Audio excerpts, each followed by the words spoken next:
Welcome back to our channel, ladies and gentlemen. I will not forget to thank you for your greatest support to our channel, and please subscribe if you're watching us for the first time, or if you're our regular viewer and you have not yet subscribed, do so, because by doing that we grow together and you are helping the channel. When you do, turn on the notification bell to allow YouTube to notify you whenever we do a video like this. We also request you to support the channel by helping share our videos and giving our videos likes. Again, thank you very much. For the second time running, ladies and gentlemen, Rigathi Gachagua, the truthful man, played his theatrics and took his sycophants to Ruto's bedrock in the Rift Valley. And while there, he decided to respond to the heckling that happened in the Rift Valley. He made this speech that has gone viral. Mtu yeyote atakosea rais wangu heshima, tutakosana. Awe governor, awe senator, awe MP, anybody from this region and our backyard, pahali sisi tulipigiwa kura 100%. We want total respect for President William Ruto. Na mikutano yake hawezi kuwa vile niliona jana. Sasa niliangalia TV jana. Ile maneno yote mzuri rais alifanya hakuna. Si mliona TV jana? Ile naoneshwa ni vita na kelele. Ile mazuri yote ilikuwa imetulete imepotea. Let us be very, very careful. Very careful. Msioneshe Wakenya wengine kama hamuna haja na kiti ambayo mlipewa. Hii ni kiti ya maana sana na iko nyumbani. And the only way to show the people of Kenya you appreciated their support ni kuwa na heshima katika sherehe ambaye inaongozwa na rais wa Jamhuri ya Kenya.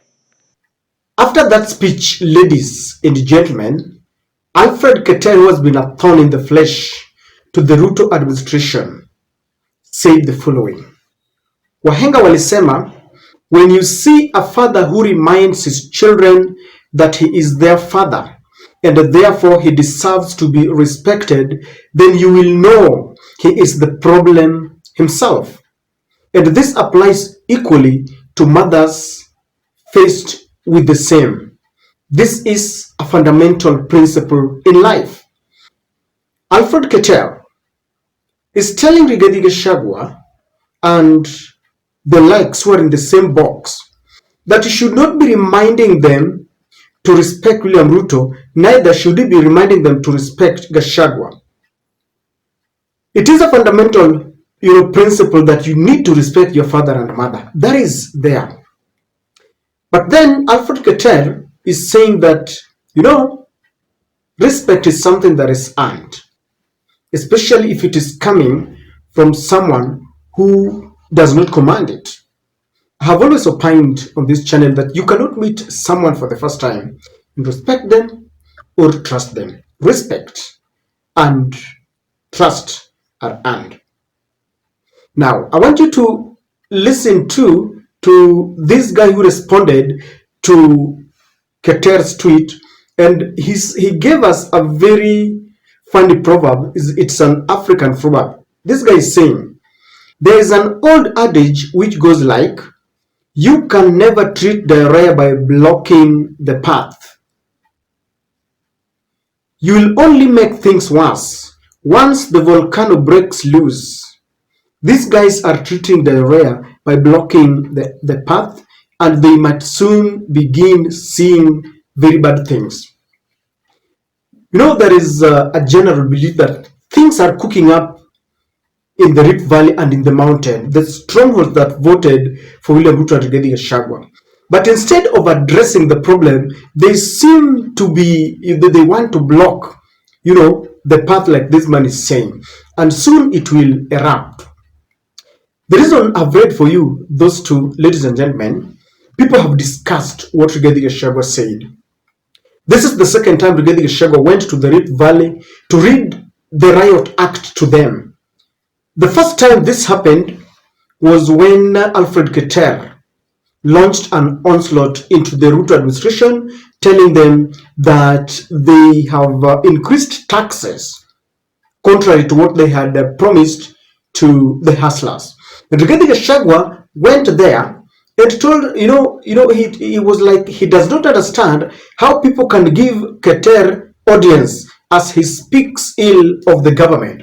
And he told them Keter should not be given, any airtime to talk to them, because according to him, Keter was defeated and Keter was quiet when Uhuru was in power. Such kind of things. And listening to Gachagua, if you listened to him, I just cut that speech short. Gachagua was still reminding people what they went through as in the Uhuru administration, things that have passed, and we need to be looking, at new things. Many people believe that some of these governors are not working to the expectations of the people who elected them. And I'll give you the reason why I believe that is so. I want you to listen to Buzeki explaining how some leaders, clueless leaders, went to him.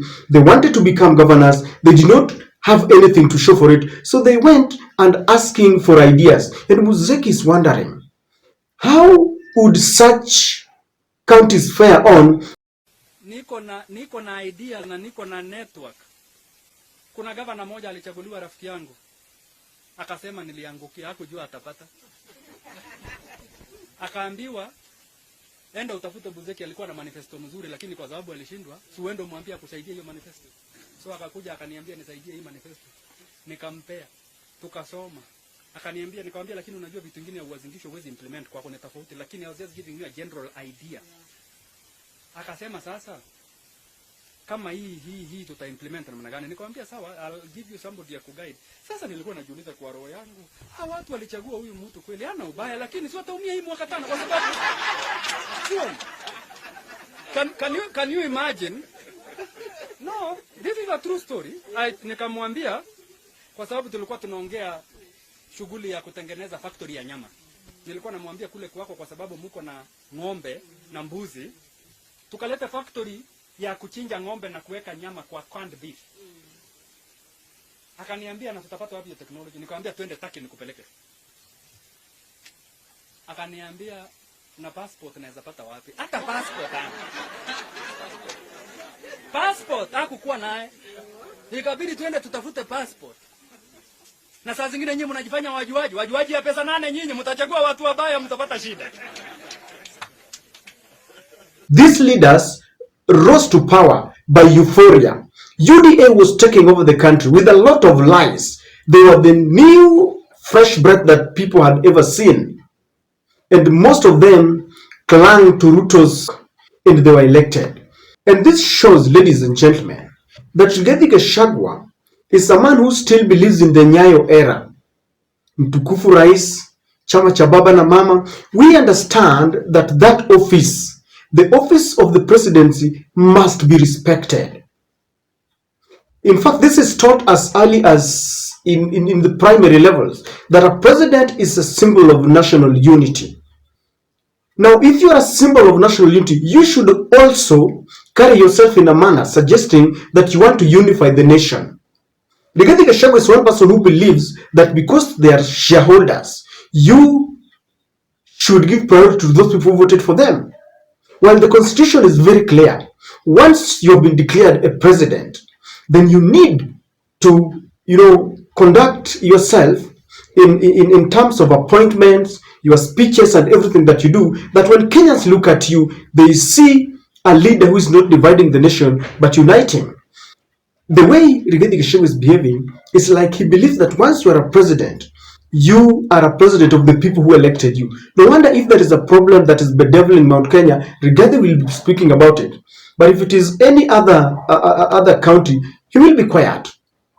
My question is one. Do you think somebody like Rigathi Gachagua can become a president? I want you to imagine a presidency under the leadership of Rigathi Gachagua. A man who believes that you cannot question the president. A man who believes that if the president comes in for a 2-hour development tour with a leader that you don't want, then you cannot heckle that leader. These leaders don't even visit their people. So the only opportunity that their people get is when they visit, they accompany the president. Because you cannot look for a leader in their offices and start shouting for them. They have switched off their phones. You no longer see them at all. So the only time they pop in, they resurface when there is a tour and the president's there. And that is the only time you see them. And Rigathi Gachagua wants to tell you that you keep quiet. There is a problem. And this is a volcano that is about to erupt. They cannot kind of have a lead on it. They cannot block it, because when it explodes, it will blow off the lead. They should try and look at the root cause of the problem. I like what William Ruto said, that we should wait for them in 2027. That is okay. But you see, sometimes these are not planned. If I see a leader who used to come to my place where I live and he used to campaign and was promising a lot of things, then 1.5 years down the line, I've not set my eyes on him, then he resurfaces with the president. You see, your anger comes up. I'm just imagining that Rigathi is the president. Can you even dare demonstrate when you are expressing your displeasure on something? Because he believes that it is either his way or the highway. I don't know how he takes the presidency. We understand. One thing that Rigathi Gachagua must understand, I know he was playing some kind of he was trying to be good to the president, bootlicking or loyalty to the president. But then he's overstretching. There are very many leaders in Rift Valley who know they voted and they know what the president is. But you cannot live in an era where you cannot question. When things are bad, we must question. In fact, Rigathi Gachagua can kill people if you ever question the president, if you ever question that office. As a matter of fact, all those offices, those public offices, are maintained by taxpayers' money. And so now no one can come up and kind of dictate things. We are in a new era. We are under a new dispensation. The constitution that we have is liberal.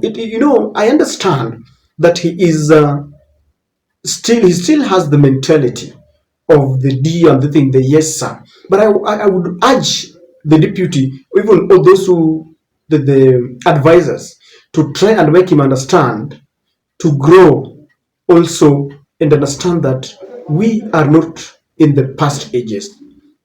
This is multi-party democracy. I don't know what to think, but that is my take.